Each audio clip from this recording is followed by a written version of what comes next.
আচ্ছা, আপনার বাড়ি কোথায়? আমার প্রতিবেশীর বাসার পাশে। আরে, আপনার প্রতিবেশীর বাসা কই? আমার বাসার পাশে।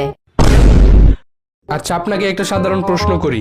আপনি যে রাস্তা দিয়ে আমাদের এখানে এসেছেন, ওই রাস্তাটা কি হাসপাতালের দিকে গেছে? আয় হ্যাঁ, আপনি এসব কি কন? রাস্তার কি অসুখ হয়েছে নি যে রাস্তা হাসপাতালের দিকে যাইবো? আচ্ছা বলুন তো, রবীন্দ্রনাথ কি কখনো ফুটবল খেলেছে? স্যার মনে হয় খেলছিল, কারণ তার একটা গান আমি শুনছিলাম, বল দাও মোরে বল দাও। থাক থাক, হয়েছে হয়েছে। তা ম্যাট্রিক পাস কতবার করেছেন? 3 বারে করছি স্যার। কি, আপনি তো দেখি পড়ালেখায় অনেক কাঁচা। স্যার আমি কাঁচা না, আপনি মনে হয় একটা প্রবাদ বাক্য শোনেন নাই, failure is the pillar of success. What? না মানে সাকসেস। ও আচ্ছা আচ্ছা, তা ইন্টারমিডিয়েট? মানে 4 বারে করছি। কেন?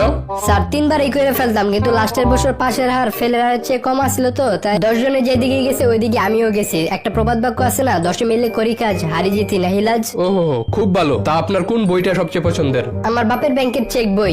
ও বাহ বাহ, ভালো। তা বলুন তো, কোন পাখির পাখা আছে কিন্তু উড়তে পারে না? এটা ওই হলো, ও স্যার মরা পাখি, ডানা আছে কিন্তু উঠতে পারে না।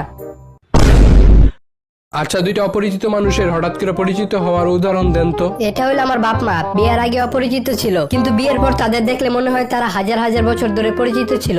ও আচ্ছা, আপনি আপনার বাবা মার বিয়ে খাইছিলেন? মানে? না থাক, কিছু না। আচ্ছা, মনে করেন একটা রাখাল 12টা ছাগল মাঠে নিয়ে যাইতেছে, এর মধ্যে 5টা ছাগল দেয়াল টপকায় অন্যদিকে চলে গেল, তাহলে কয়টা ছাগল থাকে? স্যার একটাও না। এর মানে? স্যার ছাগলগুলো তো আর আপনার মতো না। হোয়াট? না না, মানে ছাগল তো আর আপনার মতো অঙ্ক পারে না, তাই 5টা যেদিকে যাইবো বাকিগুলো ওইদিকে যাইবো। আচ্ছা আচ্ছা, ঠিক আছে। বলুন তো, কয়লা কোথায় পাওয়া যায়? কয়লা আমাদের গ্রামের প্রত্যেকটা চুলার ভিতরেই পাওয়া যায়। এখন আপনি আপনার সম্পর্কে 2টা লাইন বলেন। স্যার আমি আর আমার নিজের সম্পর্কে কি আর বলমু, ওই একটা কথা আছে না, নিজে যারে বড় বলে বড় সে নয়, লোকে যাকে বড় বলে বড় সে হয়। আচ্ছা আচ্ছা, আপনি এখন যেতে পারেন। স্যার আমার দিকে একটু মেহেরবানি করে তাকান স্যার, প্লিজ।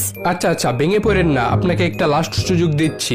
ধন্যবাদ স্যার। আপনি 3 জন মহান ব্যক্তির নাম বলেন তো। ঈশ্বরচন্দ্র বিদ্যাসাগর, হ্যাঁ ঠিক আছে। শেরে বাংলা একে ফজলুল হক, হ্যাঁ এটাও ঠিক আছে। আর আরেকজন হলো স্যার আপনি। স্যার আপনার নামটা যেন কি? আচ্ছা আচ্ছা, থাক থাক, আর নাম দিয়ে কি হবে? আপনি বরং এক কাজ করেন, কালকে থেকে চাকরিতে জয়েন করেন।